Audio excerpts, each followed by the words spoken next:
Ержігіт пен Мадина мәселе ушығып кетті. Көптен күткен ерекше сәт орын алды.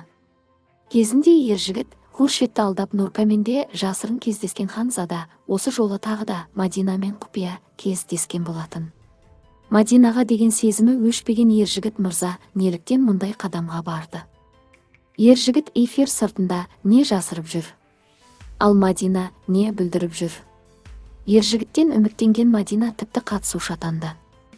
Бүкіл эфир барысында Ержігітті бәрінен қызғанып жүрген Мадинаның эмоциясы көрермендер мен желі қолданушыларын таң қалдырған болатын. Бірақ Ханзада Мадинадан қашып жүрген болатын. Тіпті Мадинаның қызғанышпен айтқан сөздеріне шыдамаған Ержігіт, Мадина қызымызды түлкіге теңегені көрермендердің есінен әлі де кеткен жоқ.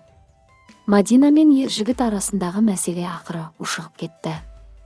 Тіпті Ержігіт пен Мадина көзіне жас алды. Желі қолданушылар мен көрермендер жарыса жазды. Мадина, жүрегіңді тыңда, Ержігіт сенде мойында. Сезімдерің өшпеген, қосылып жатсаңдар қолдаймыз. Өте жарасымды жұпсыңдар, Ернардың сезімі апта сайын ашылады қызға. Ержігіт әлі ұмытпаған, жақсы көреді, Мадина да кетер емес сияқты. Екеуі қосылып кетуі әбден мүмкін. Қазір қарап отырып қосылғандарын қаладым. Еңлік көкбет көре алмайды.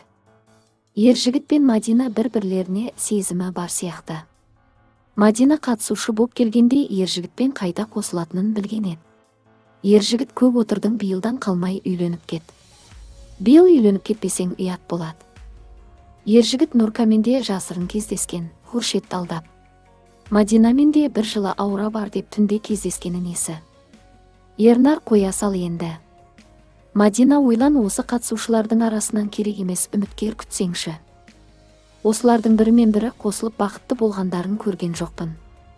Өтірік бәрі ауыздармен орақ орады.